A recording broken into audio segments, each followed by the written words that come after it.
Hello and welcome back to another rip-roaring season of Guido Talks, the show that brings you all the news behind the news from the last week on the Guido Fawkes website.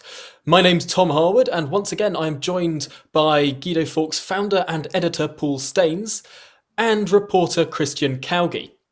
So, without further ado, I think it's probably best in a very busy news week already to go for our most read story this week. And this was a bit of a peculiar one because it was one that was not picked up very widely in the mainstream press, apart from on Lord Alan Sugar's Twitter feed.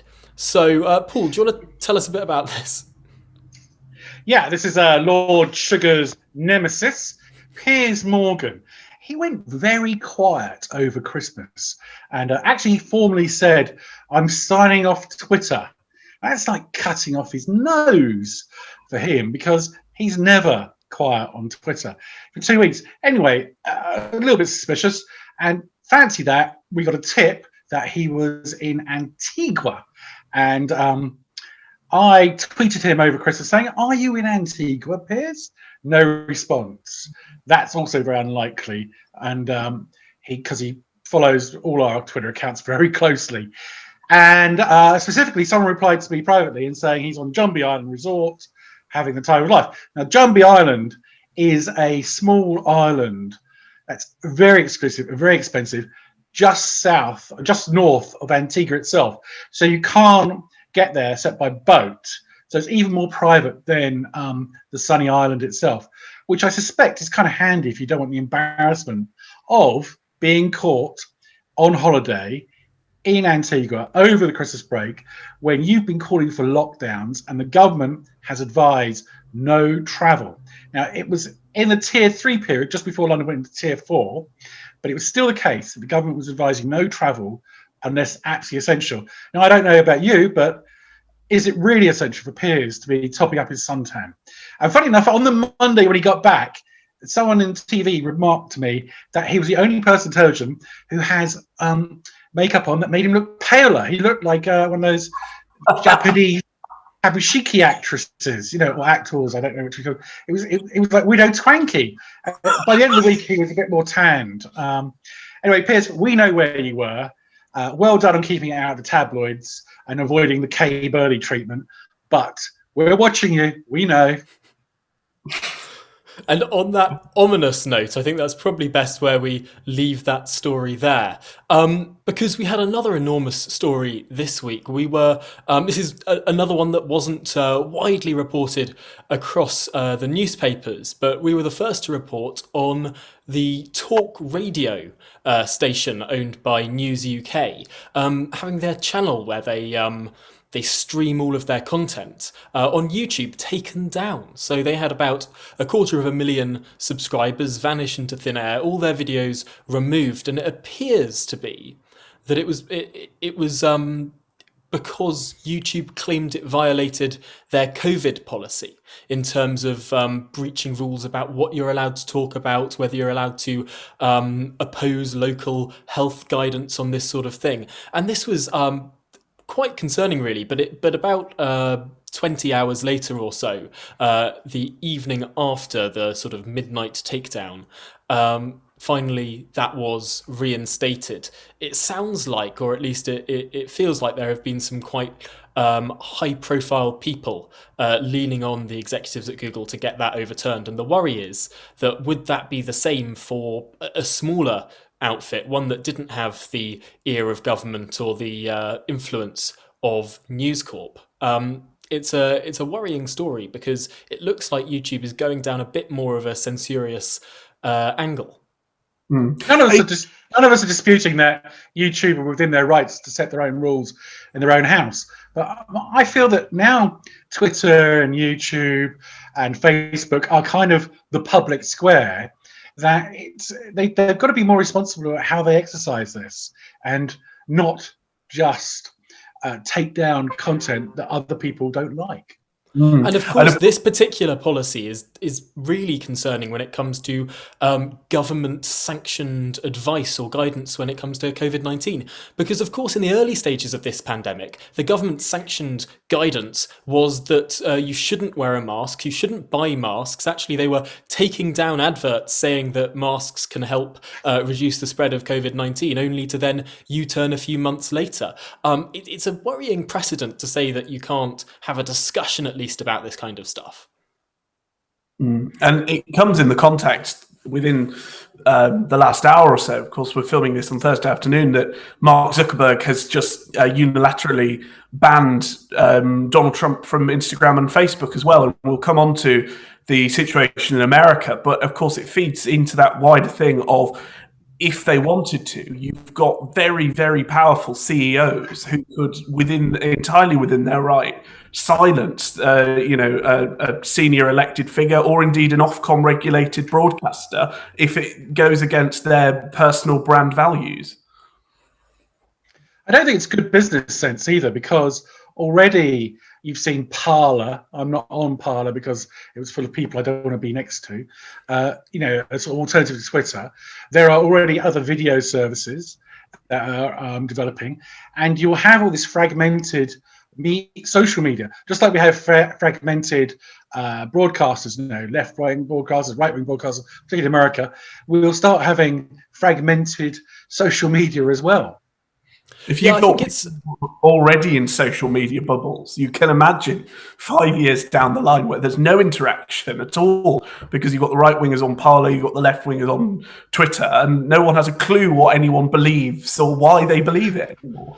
Although let's take some perspective here, because Twitter's only been mainstream for about 6 years or so. We're still in the incredibly early days, and I think perhaps the pendulum's swinging a bit more one way than the other now, but we're going to reach some sort of settlement where tech CEOs sort of realize that there is a valuable user base in terms of keeping obviously those who breach the law in terms of hate speech and stuff off those sites, but not when it comes to things that might just be disagreeable.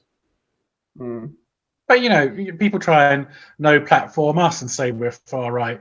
When I think Calgary in particular is drippingly wet. So it's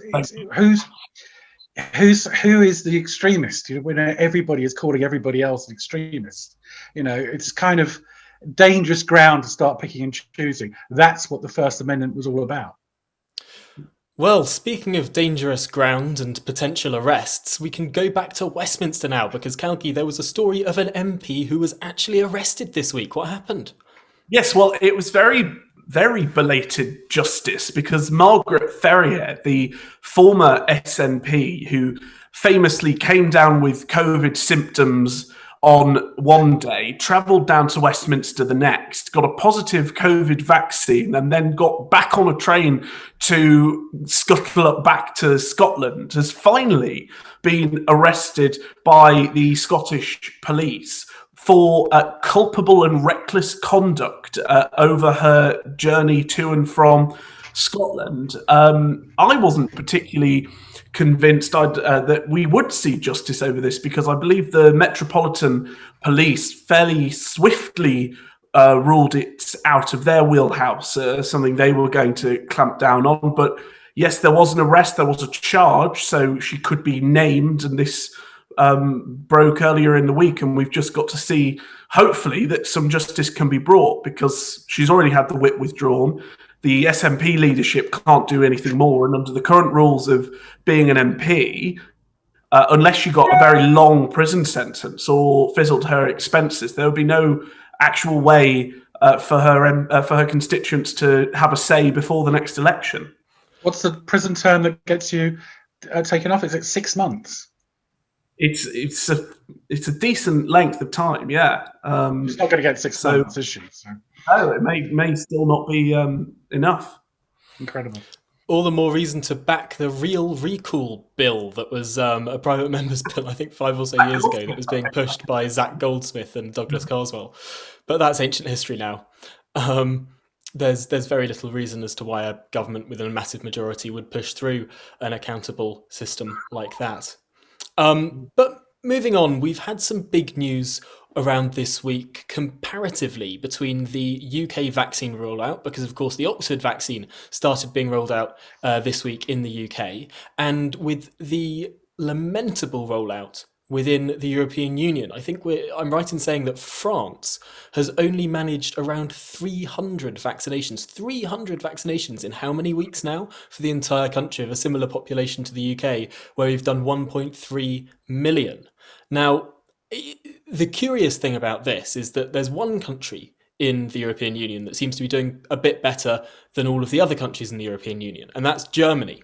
And when you dig down and look and see why the German numbers are proportionally a lot higher than the other countries in the European Union, still far lower than the UK, but climbing, it's because they decided what Britain did was actually something that could be replicated and could be copied. The German government decided to unilaterally, a few months ago, outside of the common EU scheme that all 28 EU states supposedly had signed up to, they decided to buy vaccines unilaterally by themselves around the back of all the other EU nations, and therefore had more to start with.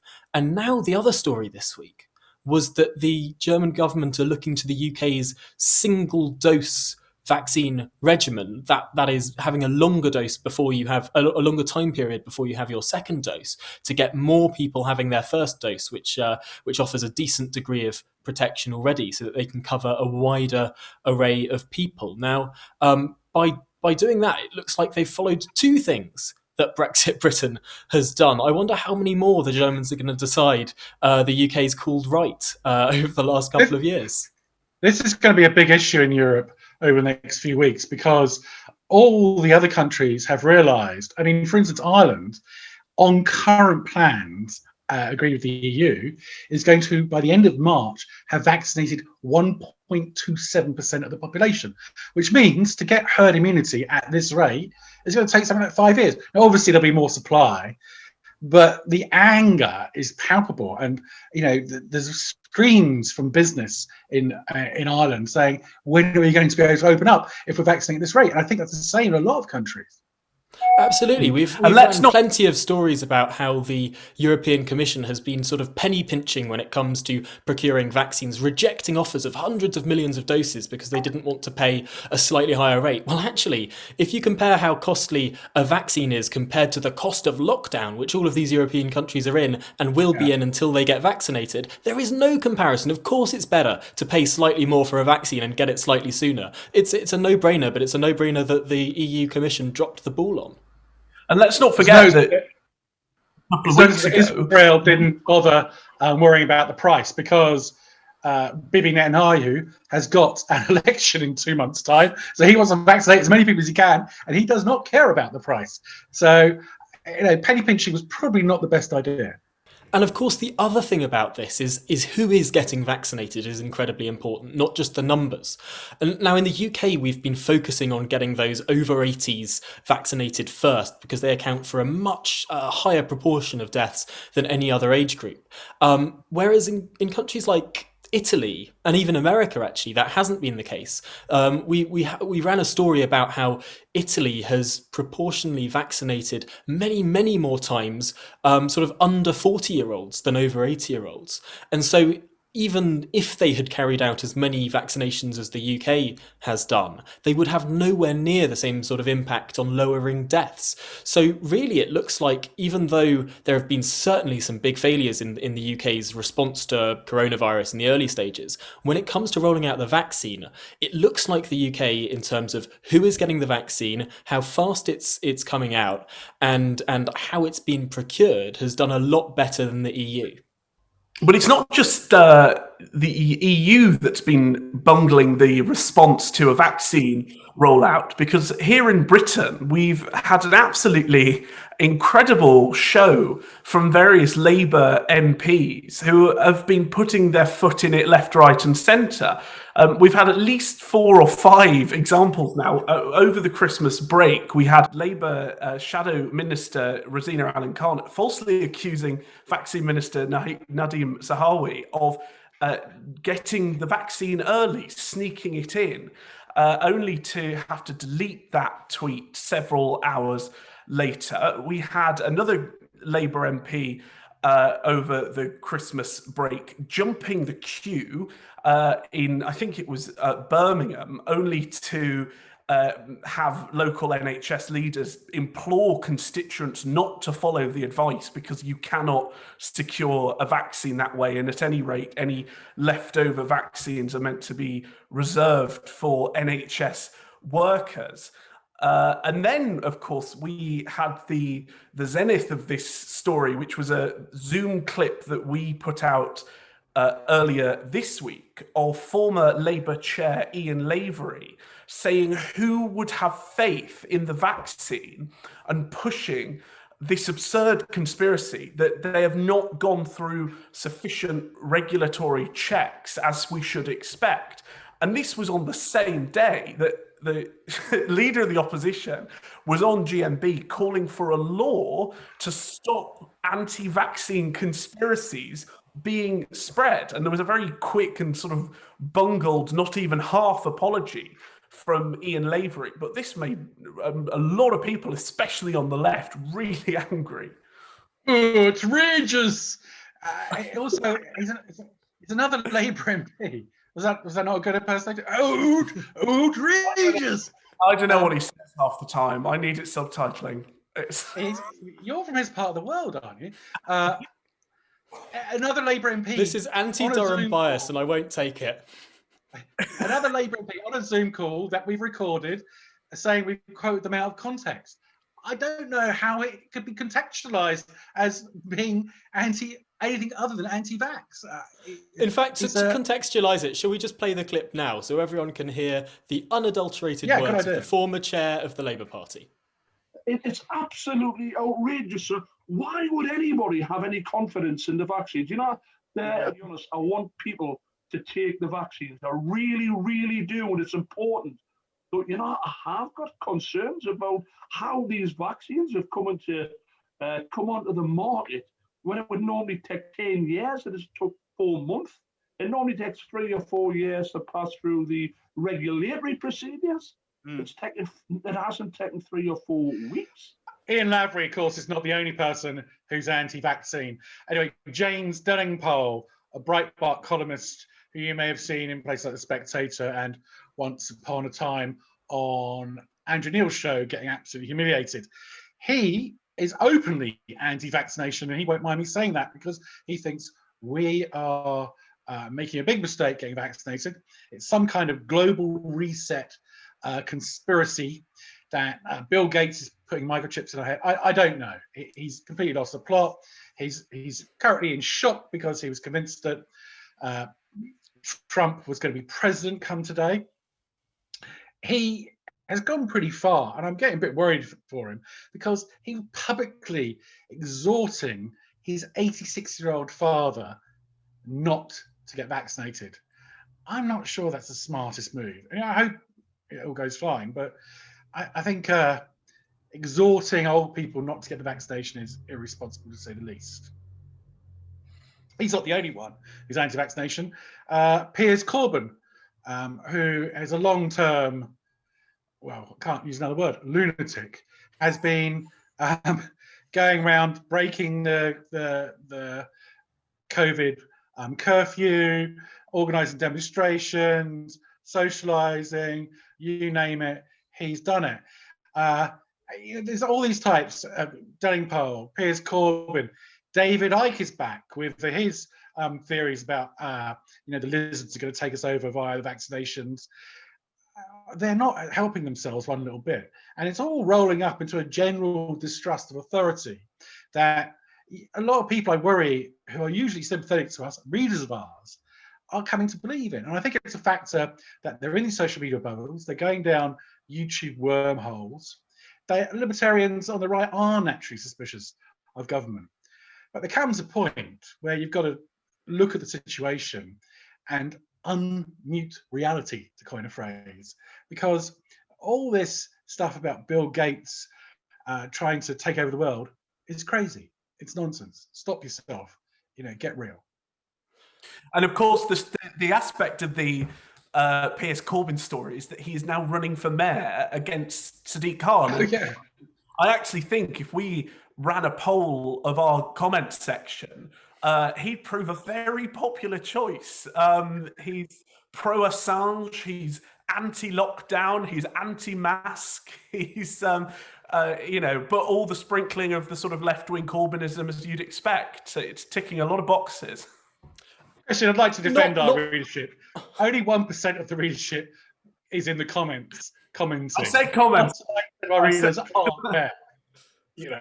Oh, yeah, most readers of Guido Fawkes don't agree, but also not just the readers of Guido Fawkes, but the country. I mean, the percentage of people who are anti-vaccine in this country compared to France or America or most other places in the world is incredibly low. We're very lucky in this country that the vaccine rollout is going ahead with enormous take-up and completely voluntarily, which is a marvellous thing, because that's the way that you bring people on board. And actually, if you look within Parliament, I don't think outside of the fruitcakes in the Labour Party, there's been a single person who has promoted kind of scepticism towards the vaccine. Actually, the lockdown skeptic people, the people who are really genuinely and rightfully worried about the state of our economy, are some of the most pro-vaccine people in Parliament. It's the Steve Bakers and the Mark Harpers of the world in the COVID recovery group who are urging the government to to drop the sort of 2 million a day target and get up to a 6 million a week target. I should have said a week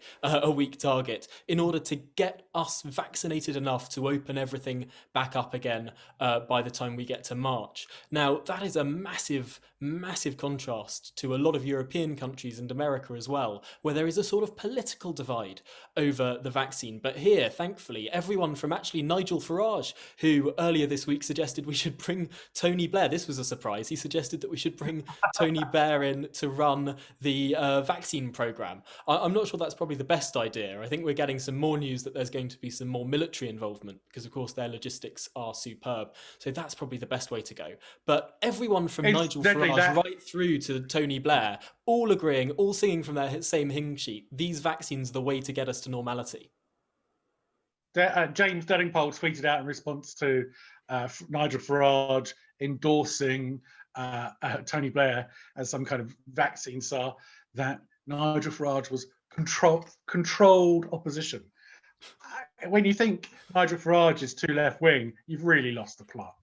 It's all right anyway, because as you say, the army's being rolled in and Blair will, give military involvement his full endorsement. As long as it sort of gets some oil or something along the way. I think we're going down too many Ben Wallace themed conspiracy tracks now. So let's get back on track. And Cowgie, the Labour Party's had a bit of a mare this week. They've dropped in approval in terms of how the country would see them managing the pandemic. So has the government, but so has the opposition. Why is that? Well, it's largely because one of the best U-turns I've seen in a very long time. At 10 o'clock, or rather early, 9 o'clock on the 4th, Kate Green, the Shadow Education Secretary, was sent out to do a morning media round, and she said, "We do not want schools to close. We're not calling for schools to close. It would add to the chaos." Quelle surprise. 8 p.m. that day, Keir Starmer was calling for the schools to close. Why? Because number 10 Downing Street, who, let's be fair, had also done a Darcy Bussell-esque pirouette U-turn that day, just before 8 p.m, had also called and briefed out that schools would be closing. And it was, so transparently, caught Labour off guard and thought, we've got to get ahead of this. That this impromptu sit-down press briefing was called, where Keir Starmer did a 180 and dubbed, through Kate Green, into it. And it was hilarious. There's no other way of putting it. Yeah, absolutely. It is bonkers to see that this week, where we have some of the, the highest COVID infection rates in the world, where the unambiguously the government has U-turned quite a bit. We actually saw a poll this week that has the Tory party 5 points ahead of all the other parties. Now, this was largely down, I think everyone can accept, to the Brexit deal bounce. And Paul, we ran a bit of a story about what was going on with the Kent border as a response to this Yes. Brexit deal. Yes, well, the BBC's not been much of a believer in Brexit going very well, and accordingly, they set up a specialist BBC Brexit live blog, which was going to record all the disasters that were going to befall the country after Brexit. And they started it up just after Christmas, after the deal was done. It's quite quiet. Anyway, on the first day after New Year, they were down in Dover to see the chaos, and instead they saw trucks flowing through. Admittedly, not that many first day back, but there was no problems. And the trucks were flowing through as easily as Remainers' tears. And the live blog, which started at 5 a.m. in the morning with pictures of the port, was basically shut up shop by 10 a.m. Because, well, there was no bad news to report. And that seemed to be the whole view. In fact, if you look this week, which is the first week back after Brexit, where's all the stories of chaos on our TV screens and our newspapers? None. It turns out be? the only business model that's been hurt by Brexit has been the BBC's. Yes. But it wasn't my account. I said to my accountant when the deal was done, I'm in Ireland and I sell services. What will have to change? Invoicing Britain or whatever. And he said nothing. So I don't know what other companies' problems are, but mine are few and far between. And it wasn't the only BBC chaos this week, as we also got hands on an internal bulletin that showed that BBC employees who have to go into work are going to be forced to wear anti-COVID tracking devices around their necks that will beep if they get within 2 meters of someone else with one of these tracking devices. They're sort of like anti-COVID ASBOs that they're being forced to wear. I don't know if we've got any plans to introduce those, Paul. No. But think how useful it would have been if they'd had that in the days of Jimmy Savile. My God. Would have saved them a lot of problems. I think because we're running out of time on this podcast now, we'd probably better jump to what's going on in America, which of course has been a pretty historic evening on Wednesday evening.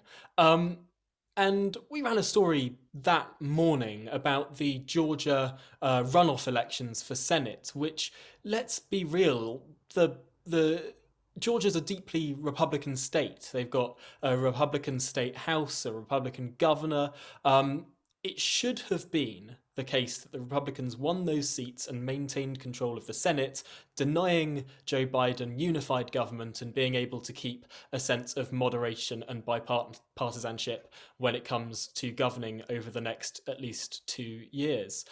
And yet, the Republicans managed to let the races fall through their fingers, mainly because we wrote Donald Trump kept saying he won the presidential election, that there was all of this fraud. And there were a great number of Republicans who, as a result, stayed home, either because they were disgusted by the behavior of the president for not accepting the legitimacy of a democratic election, or because they thought their votes would be thrown away if they bothered to vote anyway. It seems like the president's intervention following November has done more harm than good in terms of being able to retain a little bit of power on Capitol Hill. Look, I'm no psephological expert on Georgia state's politics, but it seems to me that the reason they lost it must have been Trump related. Why else would they have lost a traditional state? And it's kind of made me a bit more worried now, because I was quite relaxed about President Biden, because I figured he wouldn't be able to do much damage to America if the Senate was a blocking force and he had to get legislation through that was bipartisan. Now he's got all 3 branches of the government, and who knows, it could be a little bit worse than we expected.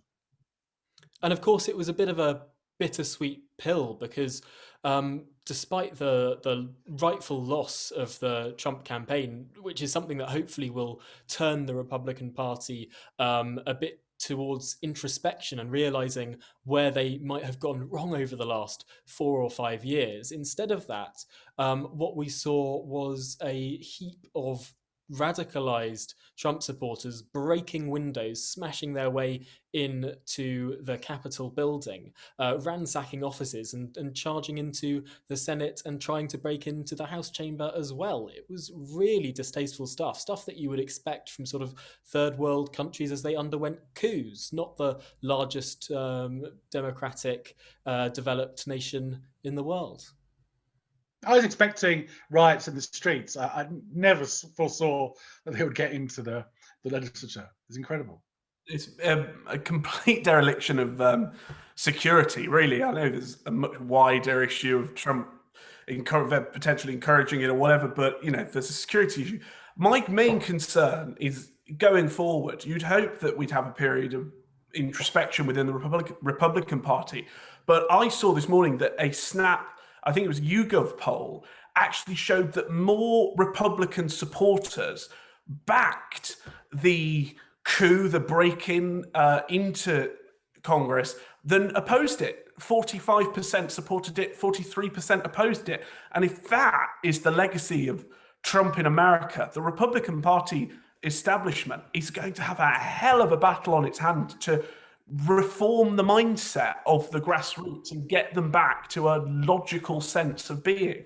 But there is hope, of course, because we can look at the mirror image of the Republican Party over this side of the Atlantic, which, of course, has been the Labour Party over the last few years, that was taken over by a madman and radicalised its supporters, who, until very recently, all still believed in the cult of Jeremy Corbyn, and they followed that, and they had very peculiar views.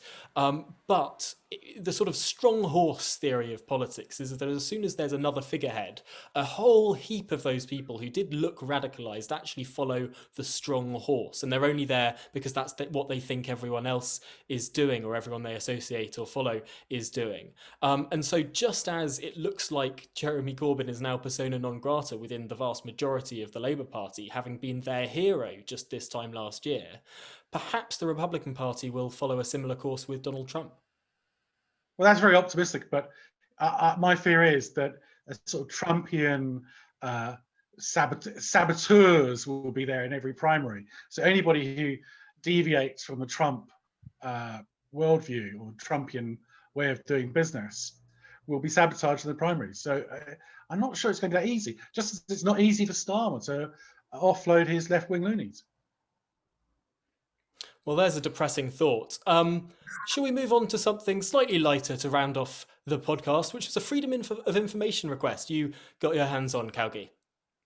Yeah, I'm not sure it's a lighter thought, because unfortunately we're going to close the podcast thinking about the porn habits of civil servants and special advisors. We saw wonderful FOI details which showed that Number 10's Wi-Fi connection had seen 1,700 successful visits to hardcore porn sites during the Theresa May ministry between 2016 and 2019. In fact, that was only the half of it, because there'd actually been 2,300 requests, quite a few of which were blocked. The most popular by far was a website called Literotica, which had 637 successful requests. And the way I contextualize this was, of course, the deep irony that in Theresa May, we'd had quite an authoritarian prime minister who had been trying to instigate a porn ban for the whole of the country. And yet Number 10's filters couldn't even block employees from accessing porn on work devices. Wow. An interesting what special a note on that list, by the way. Ones I've never heard of before.